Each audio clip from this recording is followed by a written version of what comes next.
Buen día a todos los alumnos. Profesor, ahora es turno del equipo número 15 en presentar su gran exposición.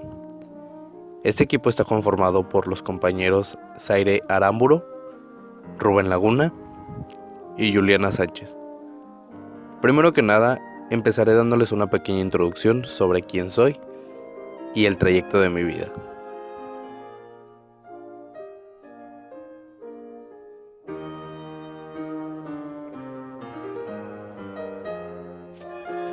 Mi nombre completo es David Paul Auswell y fui un psicólogo estadounidense. Las mayores contribuciones que hice fue en el campo de la psicología educativa, la ciencia cognitiva y el aprendizaje de la educación científica. Nací el 25 de octubre de 1918 en Brooklyn, Nueva York, para ser más específicos. Mi familia fue una familia judía inmigrante de Galicia, Imperio Austrohúngaro. Si no sabían, estudié psicología en la Universidad de Pensilvania y medicina en la Universidad de Middlesex. De igual manera trabajé como asistente de cirujano y fui un psiquiatra residente del Servicio Público de Salud de los Estados Unidos. Realmente, en algún momento de mi vida me interesó bastante y especialmente el campo de la adicción a las drogas, y gracias a eso me convertí en psiquiatra geriátrico en el Hospital Estatal de Buffalo en 1947. De igual manera enseñé psicología en la Universidad de Long Island y psiquiatría en la Universidad de Yeshiva. La mayor parte de mi vida profesional fui profesor en distintas universidades. Otra de las cosas, y para que ustedes como alumnos se pongan a estudiar un poco, es que tuve varias obras relacionadas en la educación entre los años 60. En 1963 tuve una obra que se llama Psicología del Aprendizaje Significativo Verbal, y en 1968 la Psicología Educativa, que es un punto de vista cognoscitivo. De igual manera, en 1961 publiqué un estudio psicotecnológico donde doy a conocer mi punto de vista en cuanto a que considero que la mala estructuración del sistema educativo tiene mucho que ver con la privación cultural de los alumnos. El contexto histórico se centra en los finales del siglo XIX y comienzos del siglo XX. Se dieron migraciones de judíos a América Latina. Entre 1905 y 1914 llegaron 700.000 judíos, que venían huyendo de diversas guerras y conflictos en Europa y Medio Oriente. Una de las cosas que marcaba la época en cuanto a la educación es que había mucha rigidez en la educación. Obligaban al niño a memorizar cosas, no los dejaban razonar. Auswell desarrolló la teoría del aprendizaje significativo, que tal vez es una de las teorías más conocidas de él. El aprendizaje significativo es uno de los conceptos básicos del constructivismo contemporáneo, y este se da cuando un estudiante relaciona con la información nueva con la que ya posee, es decir, con la estructura cognitiva ya existente. Este se da cuando una nueva información se relaciona con un concepto ya existente, por lo que la nueva idea podrá ser aprendida si la idea procedente se ha entendido de una manera clara. ¿Qué quiere decir esto? Cuando nosotros salimos de la secundaria para ingresar a la preparatoria, pues ya vamos con lo básico de álgebra, trigonometría, etc. En primer semestre de preparatoria volvemos a ver esos mismos temas, pero ya para adentrarnos a un álgebra avanzada, cálculo integral, cálculo diferencial. A esto se refiere la teoría del aprendizaje significativo.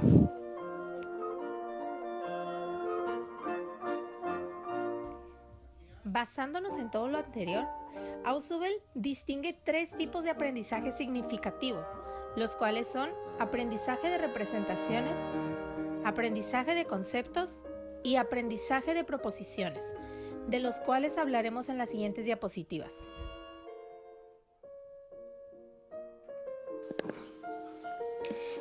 En el aprendizaje de representaciones, la persona otorga un significado a símbolos asociándolos a algo concreto y objetivo que haga referencia a la realidad. se da más en los niños y un ejemplo sería cuando en el preescolar están aprendiendo el abecedario y los profesores hacen que asocien las letras con algo real. Por ejemplo, C de caballo, D de dedo.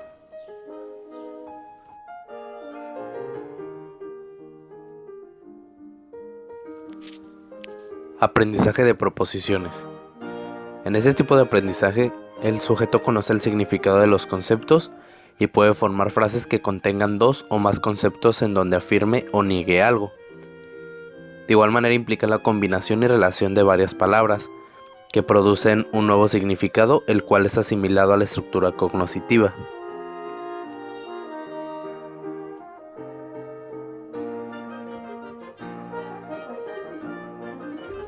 El aprendizaje de conceptos se define como aquellos objetos, eventos, situaciones o propiedades que poseen atributos de criterio común y que se designan mediante algún símbolo o signo. El aprendizaje de conceptos puede ser adquirido por medio de dos procesos. Uno es la formación, la cual estipula que las características del concepto se adquieren a través de la experiencia directa del sujeto con la situación. Él tiene que experimentarlo por su propia cuenta. 2. La asimilación. El aprendizaje se produce a medida de que el niño amplía su vocabulario. Y un ejemplo de esto podría ser que el niño comprende que la palabra mamá puede usarse también por otras personas, refiriéndose a sus propias madres. También puede ser representado cuando los niños de edad preescolar más o menos son sometidos a contextos de aprendizaje por descubrimiento y comprenden conceptos abstractos y nuevos para ellos, tales como son y podrían ser ejemplo el gobierno, la palabra país y la palabra mamífero, que son palabras totalmente distintas y que no conocen, pero comienzan a descubrir el significado de ellas.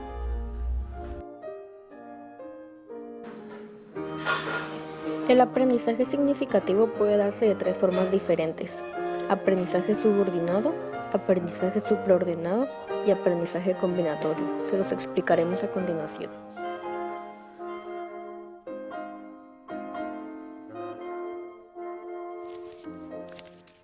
En el aprendizaje subordinado, la información que adquiere significado es cuando ya se ha producido una interacción con los subsumidores existentes en la estructura cognitiva.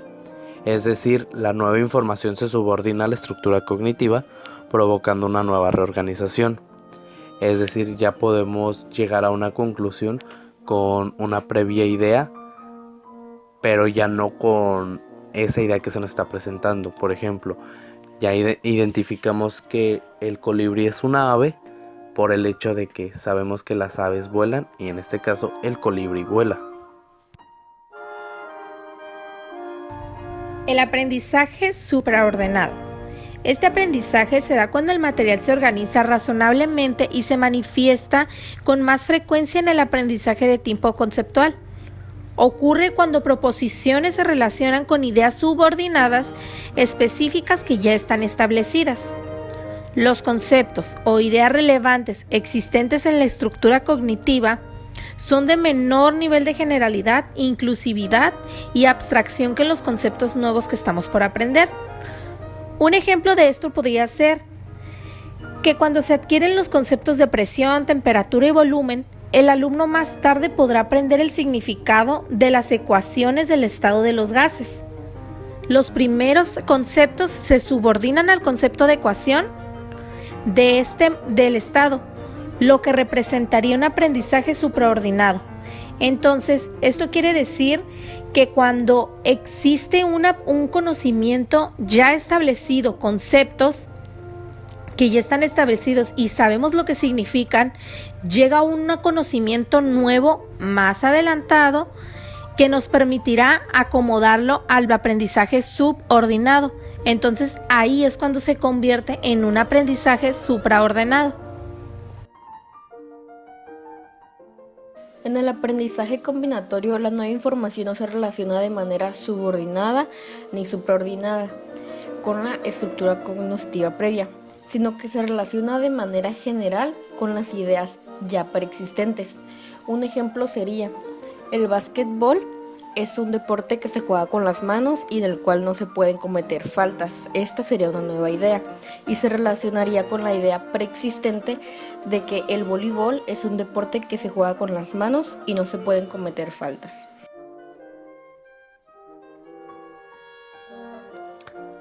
Ahora les platicaré un poco sobre las características de sus propuestas, las cuales se relacionan con la experiencia, con hechos u objetos. También existe una interacción entre la nueva información con aquella que se encuentra en la estructura cognitiva del alumno. De igual manera depende de la voluntad y participación del estudiante, es decir, la disponibilidad que él tenga y disposición que tenga para poder aprender. Los nuevos conocimientos se incorporan en forma sustantiva en la estructura cognitiva del alumno. Ahora, después de conocer un poco más acerca de lo que es el aprendizaje significativo, queremos contarles acerca de la aplicación de la propuesta que existe en la educación actual del aprendizaje significativo. En realidad existen numerosas estrategias que nacen del aprendizaje significativo y que pueden ser aplicadas en estudiantes de distintos niveles y edades. Solamente se requiere de un profesor que esté realmente interesado en aprender estas técnicas y poderlas utilizar en el aula para el aprovechamiento de sus alumnos.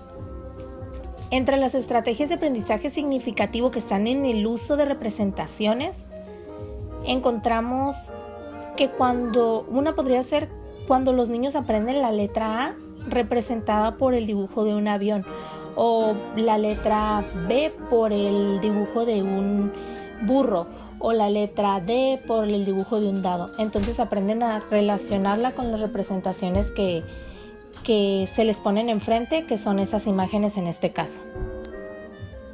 El maestro o profesor sabe que el alumno tiene conocimientos diagramas de ortografías para enseñar los conceptos, implementando que esto lo hace el alumno hace una representación porque gracias a esta teoría se ha hecho reflexionar de que no sirve de nada memorizar conceptos si va a ser a corto plazo. Es mejor que se le relacione con algo significativo para que así tenga un mayor impacto y haya el aprendizaje deseado.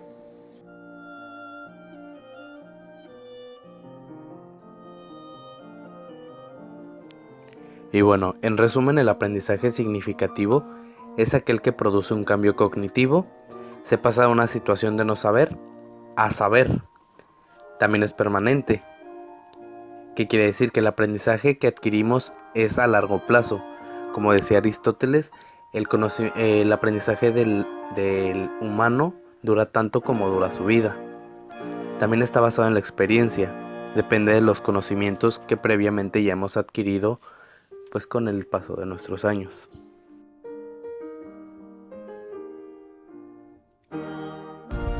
Hemos llegado al final de esta exposición y nos gustaría finalizar con una frase muy motivadora y muy conocida de David Ausubel, que dice así: si tuviese que reducir toda la psicología educativa a un solo principio, anunciaría este: el factor más importante que influye en el aprendizaje es lo que el alumno ya sabe. Averígüese esto y enséñele consecuentemente. Y creo que la frase está demasiado clara y él nos invita a todas las personas que queremos dedicarnos a la docencia o que ya se dedican a la docencia, que siempre antes de impartir un nuevo tema, investigues e indagues con los alumnos qué conocimientos tienen acerca del tema. Es muy importante saber si tienen o no conocimientos y cuáles son esos conocimientos que ellos tienen acerca de él, pues esto los llevará a tener un aprendizaje un poco más sabroso y un poco más a largo plazo.